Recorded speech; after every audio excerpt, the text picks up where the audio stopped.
Hello everyone. तो अब पिछली वीडियो से कंटिन्यू करते हुए जैसे कि आप देख सकते हो फाइनेंशियल मैनेजमेंट का पार्ट 3 है। पहले दोनों पार्ट्स देख के आओ अगर ये सीरीज इस चैप्टर को समझना चाहते हो तो। कंटिन्यू करते हुए इस वीडियो में हम समझेंगे फैक्टर अफेक्टिंग फाइनेंस डिसीजन। तो सबसे पहले यार मैं आप लोगों से एक रिक्वेस्ट करना चाहूँगा। मैंने थोड़ा सा पैटर्न चेंज किया है और मैं थोड़ा अब चीज़ों को और ज़्यादा एक्सप्लेन और ज़्यादा एग्जांपल देके बता रहा हूँ ताकि आपको चीज़ें और कॉन्सेप्चुअली क्लियर हो। जैसे मैं ऑफलाइन अपने स्टूडेंट्स को पढ़ाता हूँ तो यार प्लीज़ कमेंट्स में रिव्यूज़ अपने ज़रूर देना अगर आपको कोई कमी लगी, कुछ अच्छा लगा, बेकार लगा, या फिर आपको जिस तरीके से मैं पढ़ा रहा हूँ उसी तरीके से आप चाहते हो मैं कंटिन्यू रखूँ तो ज़रूर बताना प्लीज़। तो स्टार्ट करते हुए मैं एक चीज़ कहना चाहूँगा। पिछली वीडियो में मैं दो चीज़ें बताना भूल गया था। एक मैं जो बताना भूल रहा था वो था डेट, दो रेशियोज बताना भूल गया था मैं बेसिकली। एक थी डेट इक्विटी रेशियो। जैसा कि मैं पहली वीडियो में बता चुका हूँ डेट और इक्विटी क्या होता है। डेट इक्विटी रेशियो बहुत सिंपल सा कॉन्सेप्ट है। इसमें हम ये रेशियो होती है डेट अपॉन में इक्विटी की। इसका क्या मतलब हुआ कि मानो हमारी पूरी कंपनी की टोटल कैपिटल है 10 लाख। मेरी पूरे कंपनी में मैं अपने बिजनेस में 10 लाख रुपए कर चुका हूँ, ले चुका हूँ। तो इसमें 4 लाख रुपए जो हैं वो हैं डेट से। अब डेट हमारे बहुत सारे सोर्सेस हो सकते हैं डेट के। हमने क्या पता हमने कि अपने बैंक से लोन लिया हो, हमने गवर्नमेंट से थोड़ा सा लोन लिया हो, थोड़ा हमने किसी फॉरेन इंस्टीट्यूशन से लोन लिया हो और थोड़ा लोन हमने किसी रिलेटिव से लिया हो। 4 लाख रुपए इन टोटल हमने अलग अलग सोर्सेस से उधार पे ले रखा है। और 6 लाख रुपए हमने इक्विटी पे ले रखे हैं। इसका मतलब क्या हुआ, हमने शेयर्स इशू कर रखे हैं, इक्विटी शेयर या प्रेफरेंस शेयर जो हम आगे पढ़ेंगे भी। तो हमने 4 लाख रुपए डेट पे ले रखे हैं, डेट से ले रखे हैं, और 4 लाख रुपए हमने इक्विटी से ले रखे हैं। तो हमारी रेशियो क्या हुई, 4 लाख अपॉन में 6 लाख। तो इसका क्या मतलब हुआ, हमारी रेशियो हमारी जो इक्विटी हुई, जो हमारी रेशियो हुई सॉरी, वो हुई 4/6। तो यानी अल्टीमेटली हमारी जो रेशियो हुई वो हुई 2/3। तो हमारी रेशियो कुछ पॉइंट्स में आएगी। तो इसका क्या मतलब हुआ, हमारी डेट इक्विटी, हमारी कंपनी में डेट कम है इक्विटी के मुकाबले, मतलब हमने उधार पे पैसा कम ले रखा है कंपैरिजन में ओनरशिप फंड्स के। अब देखो वैसे आप समझना चाहो तो मैं आपको एक प्रैक्टिकल चीज बताना चाहता हूँ। यहाँ पे हम क्यों डेट इक्विटी रेशियो इस्तेमाल करते हैं, क्या जरूरत है डेट इक्विटी रेशियो इस्तेमाल करने की। ऑल्दो आपके सिलेबस में है नहीं, बट स्टिल मैं कॉन्सेप्चुअली चीजें बताना पसंद करता हूँ। देखो, जब हम शेयर मार्केट में इन्वेस्ट करते हैं तो फिर एक चीज देखने वाली होती है। जो एक प्रोफेशनल इन्वेस्टर है, जो एक समझदार इन्वेस्टर है, रादर देन कि वो इन्वेस्टर जो अंधाधुन इन्वेस्ट करता है किसी और के कहने पे, एक समझदार इन्वेस्टर सबसे पहले किसी कंपनी के डेट इक्विटी रेशियो देखता है। अगर किसी कंपनी की डेट इक्विटी रेशियो में डेट एलिमेंट बहुत ज़्यादा है, मानो कंपनी ने 5 करोड़ रुपए, या 5 करोड़ की बजाय मैं 5 लाख लिख रहा हूँ, मैं इतने जीरोस लगाना लिखना नहीं चाहता। 5 लाख उधार पे ले रखे हैं, यानी डेट है, और 1 लाख रुपए उसने इक्विटी पे ले रखा है। तो उसकी डेट इक्विटी रेशियो हुई 5:1, यानी या फिर 5/1। इसका क्या मतलब है, कंपनी काफ़ी ज़्यादा उधार में है। एक एग्जांपल ले रहा हूँ, वैसे डिपेंड करता है debt equity ratio, industry to industry matter करती है। इस कंपनी ने उधार पे बहुत ज़्यादा ले रखा है, 5:1 इसकी डेट इक्विटी है। तो इसका क्या मतलब है, हम ये मानेंगे ये कंपनी उधार में डूबी हुई है, तो इस कंपनी के मैं शेयर प्रेफर करूंगा ना ही खरीदूं।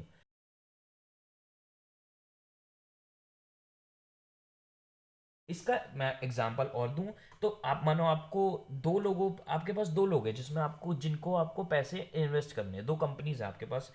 एक बंदा है वो उधार में डूबा हुआ है, आप, और दूसरा बंदा है, ये मैं पिछली वीडियो में काइंड ऑफ एग्जांपल दे चुका हूँ, दूसरा बंदा है उस पर बहुत कम उधार है। तो ऑब्वियस ही बात है, आप उस बंदे को उस बंदे पे पैसा लगाना चाहोगे जिसके ऊपर कम उधार है। तो फिर हम डेट इक्विटी रेशियो का इस तरीके से यूज करते हैं। अगर देखो डेट इक्विटी रेशियो, मैं इसको थोड़ा सा और एक्सप्लेन करना चाहता हूँ। अगर डेट इक्विटी रेशियो में न्यूमरेटर डिनोमिनेटर से छोटा है, यानी ये न्यूमरेटर डिनोमिनेटर से छोटा है, यानी ये पॉइंट्स में आएगी, 0 पॉइंट कुछ आएगी, तो फिर इसका मतलब क्या है, डेट एलिमेंट इक्विटी एलिमेंट से, मतलब हमने उधार पे पैसा कम ले रखा है as compare to ownership fund. और अगर हमारी इक्विटी ज़्यादा है, सॉरी हमारी डेट इक्विटी रेशियो में न्यूमरेटर ज़्यादा है डिनोमिनेटर कम है, यानी 5:2 की डेट रेशियो अगर हम एग्जांपल लें तो इसका आंसर आएगा कुछ अप्रोक्सीमेटली 2 पॉइंट कुछ समथिंग समथिंग। और इसका मतलब ये हुआ कि हमारी कंपनी में ज़्यादा उधार है as compare to ownership fund. ज़रूरी नहीं है ये बात गलत हो, डिपेंड करता है, अगेन मैं कहूँगा industry to industry. Construction industry, movie industry, electronics, हर इंडस्ट्री के अपने अपने स्टैंडर्ड्स होते हैं, वो डिपेंड करता है। और दूसरी जो रेशो मैं बताना भूल गया था वो थी financial leverage. Financial leverage ratio, ये सिंपल है, इसको मेरे को ज़्यादा एक्सप्लेन करने की ज़रूरत नहीं है। इसमें हम कैलकुलेट करते हैं डेट अपॉन में total capital. Total capital, simple.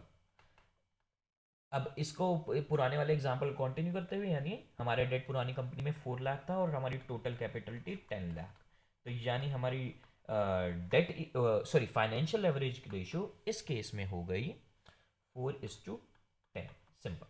बस यही होती है हमारी दो रेशियोज, डेट इक्विटी रेशियो और फाइनेंशियल लेवरेज रेशियो। तो अब जो इस वीडियो का एक्चुअल में मुद्दा था उससे स्टार्ट करते हुए अब हम पढ़ेंगे फैक्टर्स। कलर को क्या हो गया, मैंने शायद कोई बटन क्लिक कर दिया। हाँ, ओके, मैंने इरेजर पे क्लिक कर दिया था। अब हम पढ़ेंगे factors affecting finance decision. Finance decision, इसका क्या मतलब हुआ, हम अब ये समझेंगे कि वो कौन से फैक्टर हैं जिनसे हम डिसाइड करते हैं कि हम पैसा डेट से लें या हम पैसा इक्विटी से लें। फॉर एग्जाम्पल हमें ज़रूरत है 15 करोड़ रुपए की।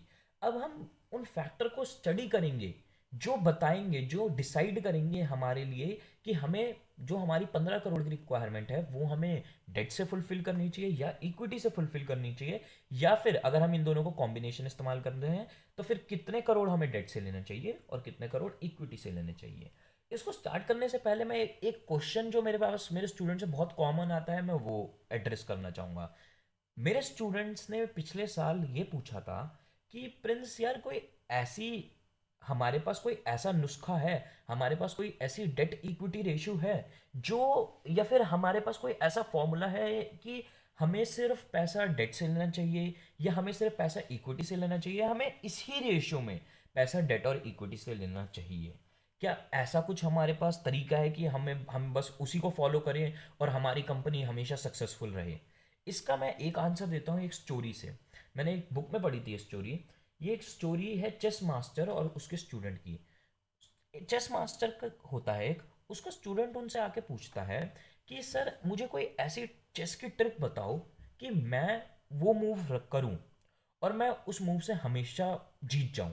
मैं बस एक मूव करूं और मैं कभी ना हारूं, वो मूव बिल्कुल, उस मूव को कोई हरा ही ना पाए, उस मूव से मैं हमेशा जीत जाऊं। तो मुझे सर कोई ऐसी मूव बताओ।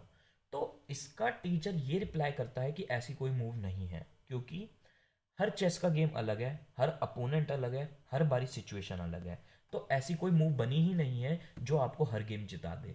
तो यही चीज़ आती है हमारे फैक्टर्स अफेक्टिंग फाइनेंस डिसीजन में। ऐसी कोई फाइनेंशियल रेशियो, ऐसी कोई डेट इक्विटी रेशियो नहीं बनी है, या फिर ऐसा कुछ भी नहीं है कि हम सिर्फ डेट ले लें या फिर हम सिर्फ इक्विटी ले लें जिससे हमारा बिजनेस हमेशा सक्सेसफुल रहे। सिचुएशन पे डिपेंड करता है, बिजनेस पे डिपेंड करता है और कंपटीशन पे डिपेंड करता है। तो मेन पॉइंट्स पे आते हुए इस फैक्टर्स अफेक्टिंग फाइनेंशियल स्ट्रक्चर के पहला पॉइंट है हमारा cash flow. Cash flow position of business. देखो, इसमें आप, इसको मैं बहुत सिंपल टर्म्स में समझाता हूँ। इसमें आपको अपनी अकाउंट्स की टफ कैश फ्लो और वो सब घुसाने की ज़रूरत नहीं है। इसका सिंपल मतलब ये है कि क्या आपके बिजनेस में और आपके बैंक अकाउंट्स में हार्ड कैश रहता है या नहीं रहता है। अगर आंसर यस है, इसका आंसर यस हो सकता है या इसका आंसर नो हो सकता है। अगर आपके बिजनेस में हार्ड कैश रहता है, आपके बैंक अकाउंट में कैश रहता है, तो आप डेट से पैसा लोगे, और अगर नहीं रहता तो आप इक्विटी से पैसा लोगे।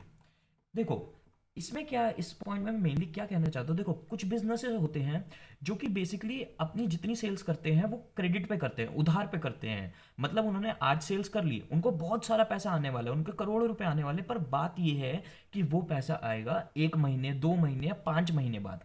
अगर देखो आपके बिजनेस का कैश फ्लो स्ट्रांग नहीं है, ऑल्दो आपके बिजनेस के प्रॉफिट बहुत अच्छे हैं, आपके पास बहुत सारा पैसा आना है फ्यूचर में, बट अगर आपके कैश फ्लो स्ट्रांग नहीं है, यानी आपके बिजनेस में हार्ड कैश और आपके बैंक अकाउंट में कैश नहीं रहता, तो अगर इसका आंसर नो है तो आपको इक्विटी से ही पैसा लेना पड़ेगा। इसका रीज़न क्या है? अगर मानो आपके बिजनेस में कैश फ्लो नहीं रहता, आपके बिजनेस का कैश फ्लो अच्छा नहीं है और आपने फिर भी पैसा डेट से ले लिया, तो होगा क्या? आपको डेट के जो जिससे भी आपने उधार पे पैसा लिया, आपको हर महीने उसको पेमेंट करनी है। अब आपके तो बिजनेस में पैसा है नहीं। अब क्या हुआ, इस महीने की ड्यू डेट आ गई डेट की और आपके पास इंटरेस्ट पे करने के पैसे नहीं है।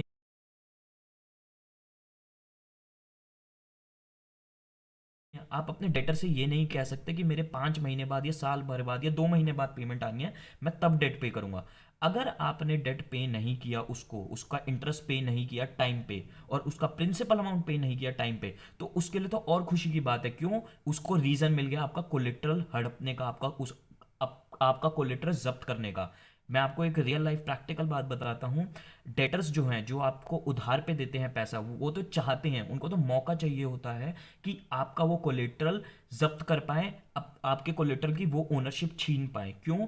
क्योंकि जब बैंक आपको लोन देता है तो वो आपके लोन से लगभग लगभग डबल या ट्रिपल अमाउंट का कोलेट्रल ले लेता है। तो अगर आप पेमेंट नहीं कर पा रहे अपने डेट की, तो बैंक के लिए और ज़्यादा फायदा है जब आप इंटरेस्ट या प्रिंसिपल अमाउंट टाइम पे नहीं दे पा रहे।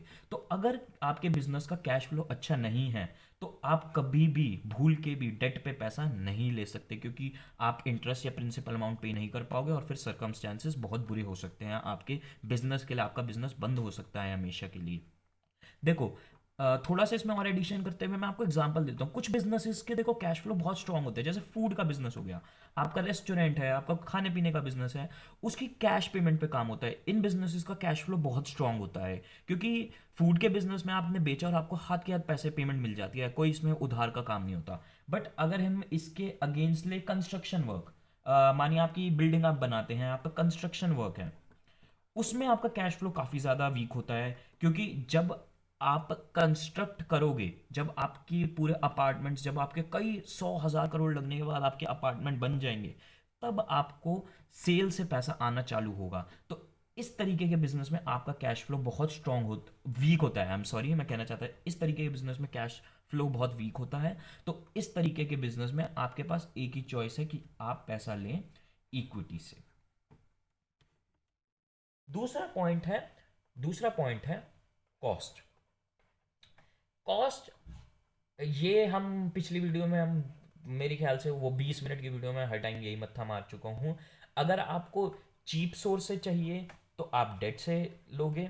अगर आप एक्सपेंसिव सोर्स अफोर्ड कर सकते हो एक्सपेंसिव सोर्स अफोर्ड कर सकते हो तो आप इक्विटी से लोगे। ऑब्वियसली बात है, कोई एक्सपेंसिव चीज़ हम एक्सपेंसिव तरीके से नहीं लेना चाहेंगे, बट हमारी मजबूरी हो सकती है और उस मजबूरी को हम आगे एक्सप्लोर करेंगे, आगे के पॉइंट्स में एक्सप्लोर करेंगे। अगला, ओ मेरी यहाँ स्पेस ख़त्म हो गई है। अगले पॉइंट पे आते हैं। मैं अगली, हाँ ये रही। अगला हमारा पॉइंट है रिस्क। पिछली वीडियो में भी हम पूरी वीडियो में यही डिस्कस करते रहे थे। हमारा जो डेट है वो रिस्की है और इक्विटी जो है वो हमारा लेस रिस्की है। डेट हमारा रिस्की है, रीज़न आपको पता है, और इक्विटी हमारा लेस लोअर रिस्की या लेस रिस्की है। तो अब आप समझ ही सकते हो कि कॉस्ट मैं एक्सपेंसिव इसी वजह से लेना चाहूँगा क्योंकि हमारा इक्विटी जो है वो कम रिस्की होता है। तो फिर अगर मेरे को रिस्क नहीं लेना अपने बिजनेस में तो मैं इक्विटी से लूँगा।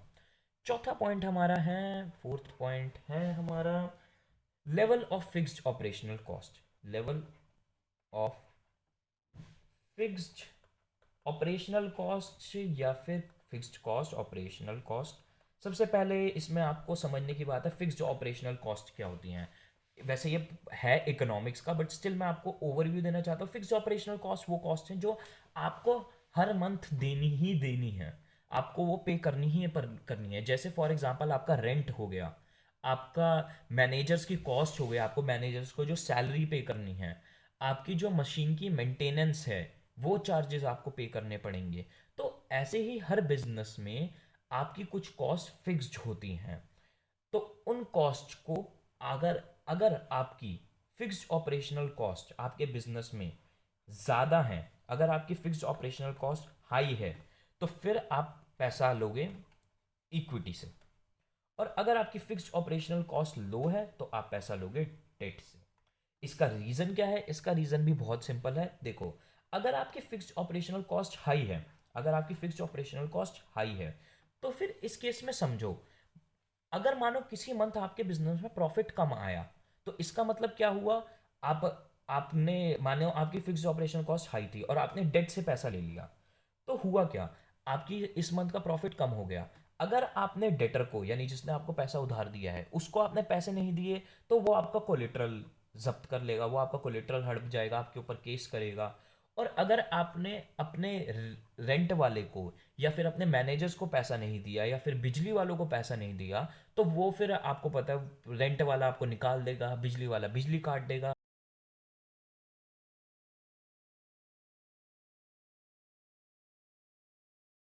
मैनेजर्स भाग जाएंगे। तो फिर आपका उसमें भी आपका बिजनेस खराब हो गया, और आपने डेट को इंटरेस्ट नहीं पे किया, उसमें भी आपका बिजनेस खत्म हो गया। तो इसका मतलब क्या है? जब आपकी फिक्स्ड ऑपरेशनल कॉस्ट हाई है, जब आपकी फिक्स्ड ऑपरेशन कॉस्ट हाई होती है, तो आप किसी भी कीमत पे डेट से पैसा नहीं ले सकते। और अगर आपकी फिक्स्ड ऑपरेशनल कॉस्ट लो है, तो फिर ऑब्वियसली आप डेट से ही पैसा पर लेना पसंद करोगे, क्योंकि ऑब्वियसली बात है, सस्ती चीज़ किसको पसंद नहीं है। अब हम अगले पॉइंट पे आते हैं। अगला पॉइंट है, फैक्टर्स है, flotation cost. Flotation cost, station cost, yes right, spelling book से देख लेना, मेरे को पता है, मैंने शायद समझ ना आ रहा, बहुत गंदी लिखी है। सबसे पहले समझते हैं फ्लोटेशन कॉस्ट कौन सी कॉस्ट होती है। देखो, फ्लोटेशन कॉस्ट का मतलब होता है, इसको जो मैं लाइन लिख रहा हूँ इसको अपने दिल में बसा लो। फ्लोटेशन कॉस्ट का मतलब होता है कॉस्ट ऑफ रेजिंग फंड्स। इसका क्या मतलब हुआ? देखो, अगर आप डेट पे पैसा लेते हो, अगर आप उधार पे पैसा लेते हो, तो अब एक चीज समझो, एक बड़ी कंपनी है, उसे 100 करोड़ रुपए चाहिए उधार पे। तो अब ऐसा नहीं है, ये आपके नॉर्मल पर्सनल बैंकिंग की तरह नहीं होगा, ये 1-2 लाख रुपए का लोन नहीं है जो बैंक ऐसे ही दे देगा। अगर आपको 100 करोड़ का उधार चाहिए बैंक से, तो आपकी इस पूरी सीए की टीम्स बैठती है, आपके एडवोकेट्स की टीम बैठती है, लॉयर्स बैठते हैं, एक्चुरियलिस्ट बैठते हैं, कंपनी की जो बैंक है उनकी पूरी टीम बैठती है।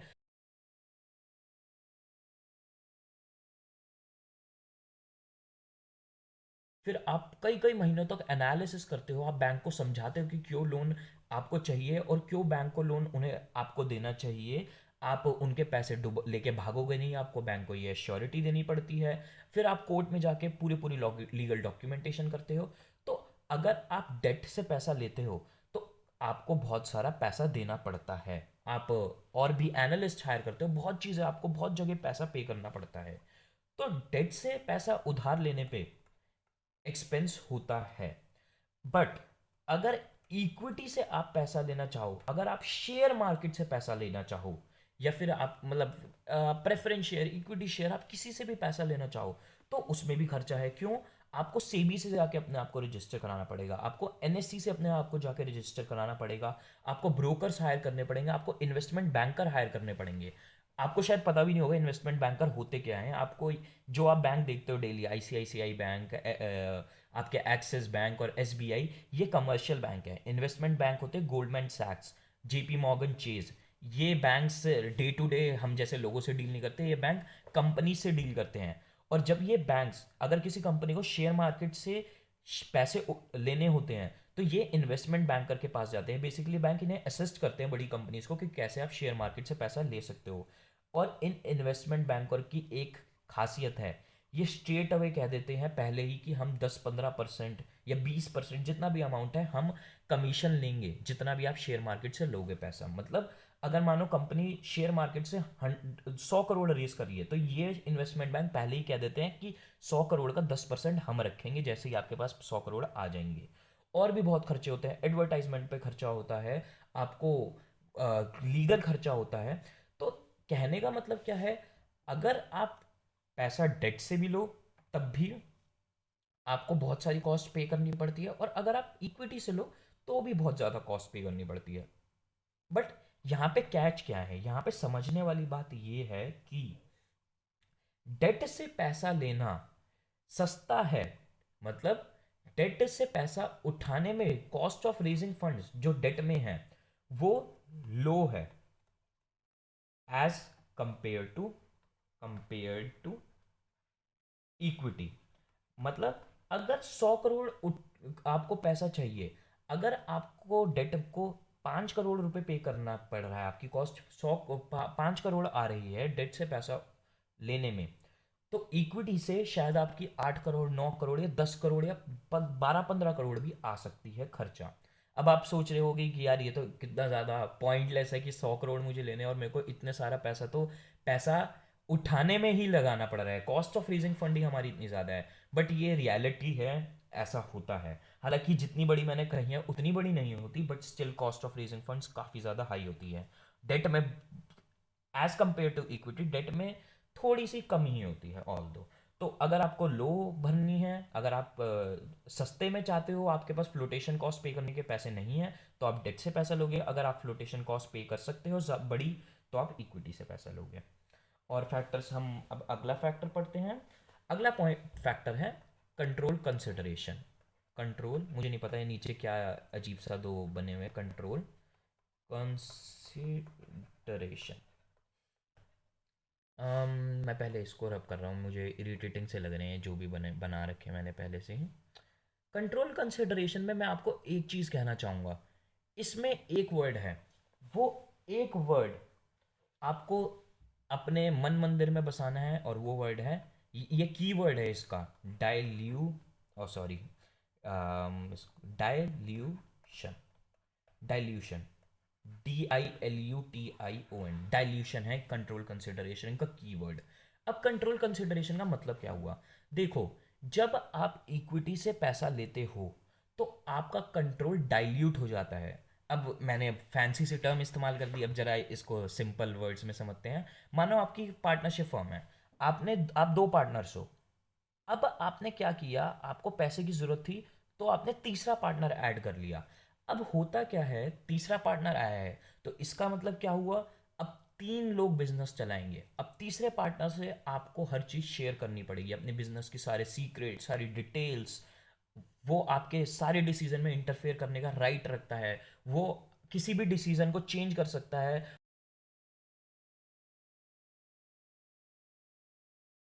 तो बेसिकली क्या हुआ, कंट्रोल आपका डाइल्यूट हो गया। डाइल्यूट का अगर मैं आपको सिंपल हिंदी का अगर आपको मतलब नहीं पता, डाइल्यूट का मतलब होता है कि जैसे मैंने दूध में पानी मिला दिया, मैंने हनी में पानी मिला दिया और उसको पतला कर दिया। तो ऐसे ही जब आपका जो कंट्रोल था दो पार्टनर्स में, वो अब हल्का हो गया है, दूध में पानी पिलाने की तरह पतला हो गया है, तो आपका कंट्रोल डाइल्यूट हो गया है। तो इक्विटी एक तरीके से नया पार्टनर ऐड करना या फिर नए शेयर इश्यू करना मार्केट में, मतलब होता है इक्विटी से पैसा रेज करना। बट अगर आप डेट से पैसा लो, अगर आपने अपनी पार्टनरशिप फॉर्म में दो ही पार्टनर्स हो और आपने रादर देन तीसरा पार्टनर ऐड करने के बजाय आपने बैंक से लोन ले लिया, बैंक को कोई मतलब नहीं आपके बिजनेस से, बैंक बस सिंपली आपसे हर महीने आके इंटरेस्ट लेगा और अपना प्रिंसिपल अमाउंट मांगेगा टाइम होने पे, और बैंक को कोई मतलब नहीं है आप कैसे भी बिजनेस चला रहे हो। तो जब आपने डेट से पैसा लिया, जब आपने इक्विटी से पैसा लिया, मैं यहाँ लिख देता हूँ, इक्विटी से जब आपने पैसा लिया, इक्विटी इक्विटी से जब आपने पैसा लिया, तो आपका कंट्रोल डाइल्यूट हुआ, डाइल्यूट हो गया। बट जब आपने डेट से पैसा लिया, तो आपका कंट्रोल नो डाइल्यूजन, डाइल्यूशन, आपका कोई भी कंट्रोल डाइल्यूट किसी भी वे में नहीं हुआ है। तो अगर आप चाहते हो आपकी फर्म का आपका कंट्रोल डाइल्यूट आप कर सकते हो, तो आप डेट पे इक्विटी पे जाओगे। और अगर आप नहीं कर सकते हो, अपनी फर्म का किसी भी तरीके से कंट्रोल डाइल्यूट नहीं करना चाहते हो, तो आप फिर डेट से पैसा लोगे। अब अगला पॉइंट है हमारा स्टेट ऑफ कैपिटल मार्केट या state of stock market. State of capital slash, या फिर हम स्टॉक मार्केट कह सकते हैं। अब इसका क्या मतलब हुआ, इसमें देखो दो कीवर्ड है। जैसे कि मैंने कहा था कि यहाँ पे डाइल्यूशन कीवर्ड है, यहाँ पे कीवर्ड है दो, एक है बियरिश या बियर कंडीशन होना, और एक है बुलिश। इसका क्या मतलब होता है? देखो, ये दो वर्ड हैं, मैं दोबारा ये वर्ड कहूंगा, अपने दिल में बसा लो ये वर्ड। अगर आप 2-3 साल बाद आप लोगों से बात करते हो और आपको बियर और बुल का मतलब नहीं पता होगा, तो आपका लोग लिटरली मजाक बनाएंगे। देखो, स्टॉक मार्केट में दो कंडीशन होती है। एक कंडीशन होती है जब मार्केट में बियर है, और एक कंडीशन होती है जब मार्केट में बुल है। अगर आपके दिमाग में बियर के नाम पे भालू और बुल के नाम पे सांड आ रहा है, तो बिल्कुल सही सोच रहे हो आप। बियर, और मैं उन्हीं बियर और उन्हीं बुल की बात कर रहा हूँ। थोड़ा सा फनी है सुनने में, बट अब मैं बताता हूँ ये होता क्या है। देखो, मार्केट में बियर होने का मतलब क्या है, या मार्केट कंडीशन बियरिश होने का मतलब ये होता है कि स्टॉक मार्केट में मंदा है। सिंपल वर्ड में, स्टॉक मार्केट अभी स्लो चल रही है। इसका क्या मतलब है? हर शेयर का प्राइस जो है वो गिर रहा है, चाहे वो अच्छा भी शेयर हो, चाहे वो शेयर खराब हो। शेयर का प्राइस कम ज़्यादा कैसे होता है, इस पर मैं ऑलरेडी वीडियो बना चुका हूँ, तो वो वीडियो देखना, देख के आओ अगर नहीं देखी है। तो बियर होने का मतलब क्या है? मार्केट में बिल्कुल डिमांड नहीं है शेयर्स की। शेयर के प्राइस गिरते जा रहे हैं, चाहे कंपनी अच्छी हो, चाहे रिलायंस हो, चाहे टाटा हो, चाहे कितनी ही अच्छी कंपनी हो, सबके प्राइस गिरते जा रहे हैं। तो अगर मार्केट में बियर है, तो फिर आप डेट से पैसा लोगे। क्यों? क्योंकि अगर आप इक्विटी पे गए, तो फिर ऑब्वियस ही बात है, मार्केट में बियर है, तो आपको पैसा नहीं मिलेगा, किसी कीमत पे नहीं मिलेगा आपको पैसा। और एक कंडीशन बिल्कुल अपोजिट कंडीशन इसकी होती है, शेयर मार्केट में बुल होना, जिसे हम कहते हैं bullish condition in share market. ये कलर शायद ज़्यादा ब्राइट नहीं है, तो ये कंडीशन होती है बुलिश कंडीशन। बुल का मतलब क्या होता है? वही बियर का उल्टा, कि शेयर मार्केट में बहुत तेजी है, जिस जो भी शेयर है उसका प्राइस बढ़ता जा रहा है, बढ़ता जा रहा है। मतलब चाहे घटिया से घटिया कंपनी हो, स्टॉक की बहुत ज़्यादा डिमांड है, शेयर मार्केट में शेयर्स की बहुत ज़्यादा डिमांड है, चाहे घटिया से घटिया कंपनी हो, उसका प्राइस बढ़ता जा रहा है, बढ़ता जा रहा है। तो इस कंडीशन में हम इक्विटी से पैसा लेंगे, हम शेयर मार्केट से पैसा लेंगे। क्यों? क्योंकि अगर हमें पता है कि अगर हमें 50 करोड़ चाहिए, तो मार्केट में बुल है, शायद 50 करोड़ के हमें फालतू ही पैसे मिलेंगे, बट हमें 50 करोड़ से कम नहीं मिलेंगे। तो अगर मार्केट में बुल है, तो हम इक्विटी से पैसा लेंगे। अब इससे रिलेटेड मैं आपको एक बड़ी अच्छी, मेरी बड़ी फेवरेट स्टोरी बताना चाहता हूँ, मतलब ये रियल लाइफ एग्जांपल है। 1970s, या मेरे को एग्जैक्ट ईयर नहीं है, 1970 या 1980s के अराउंड एक इलेक्ट्रॉनिक बर्स्ट हुआ था। एक इलेक्ट्रॉनिक बर्स्ट हुआ था यूएस की स्टॉक मार्केट में, एनवाईएससी, न्यूयॉर्क स्टॉक एक्सचेंज में। बेसिकली उसमें हुआ क्या था कि इलेक्ट्रॉनिक कंपनी, उस टाइम इलेक्ट्रॉनिक कंपनीज का बुल था मार्केट में। मतलब क्या था कि जो कंपनी इलेक्ट्रॉनिक्स में डील, क्योंकि वो उस टाइम इलेक्ट्रॉनिक्स बिल्कुल नई नई चीज़ आई थी, मतलब इलेक्ट्रॉनिक प्रोडक्ट, इलेक्ट्रॉनिक कंपनीज बिल्कुल नई नई थी मार्केट में। तो जो भी कंपनी इलेक्ट्रॉनिक्स में डील करती थी, उसके शेयर का प्राइस एकदम से ऊपर होता था। मतलब उसकी, जो कंपनी इलेक्ट्रॉनिक्स में डील करती है, उसके शेयर की डिमांड हद से ज़्यादा होती थी। तो हालत ये तक पहुंच चुकी थी कि अगर कोई शू की कंपनी है, ये लिटरली हुआ था, एग्जाम्पल बता रहा हूँ मैं, लिटरली ये हुआ था उस टाइम, कि एक शू की कंपनी थी। मैंने ये बुक्स, मैंने बेसिकली बुक से पढ़ा था, मेरे बहुत पहले, मेरे को उस कंपनी का नाम नहीं याद। एग्जाम्पल ले रहे थे शू, उस कंपनी का नाम था शू। उसने क्या किया, अपना नाम रीनेम कर दिया शूट्रॉनिक। शूट्रॉनिक मतलब इलेक्ट्रॉनिक को सिग्निफाई करते हुए उसने अपना नाम शू से शूट्रॉनिक कर दिया था। ऑल्दो उसने कोई चेंज नहीं किया था अपनी अपने प्रोडक्ट में, उसका बस प्रोडक्ट वही था, जूते ही थे उसके प्रोडक्ट। तो उसने क्या नाम कर दिया, शू से शूट्रॉनिक नाम कर दिया, और सीधा उसके शेयर का प्राइस डबल हो गया था। $5 से आई थिंक उसके शेयर का प्राइस $8 या $10 पे पहुंच गया था। $8 और $10 तक पहुंच गया था। तो ये क्या मतलब है? इसका मतलब ये है कि मार्केट में बुल था। किसका था बुल? उस टाइम इलेक्ट्रॉनिक्स का बुल था। तो जब इलेक्ट्रॉनिक्स का बुल था, एक जूते की कंपनी जिसने अपना नाम शू से सिर्फ शूट्रॉनिक कर दिया, सिर्फ एक नाम चेंज किया, और उसका शेयर का प्राइस डबल हो गया। तो अब आप समझ सकते हो कि क्या होता है जब मार्केट में बुल होता है। जब बुल होता है तो आपके शेयर का प्राइस बस बढ़ता ही जाता है, कोई उसकी कोई रीज़न नहीं होता, उसकी कोई कोई स्पेसिफिक कोई लोगों को पता नहीं होता, बस उसकी डिमांड बढ़ती है और आपके शेयर का प्राइस बढ़ता जाता है जब मार्केट में बुल आता है। तो मेरे ख्याल से ये वीडियो ऑलरेडी बहुत बड़ी हो चुकी है, और अभी भी मुझे बहुत सारे फैक्टर्स कवर करने हैं, तो अगली वीडियो में कवर करूँगा मैं वो सारे फैक्टर्स। मेरे पास वर्किंग स्पेस भी ख़त्म हो गई है। तो बाय।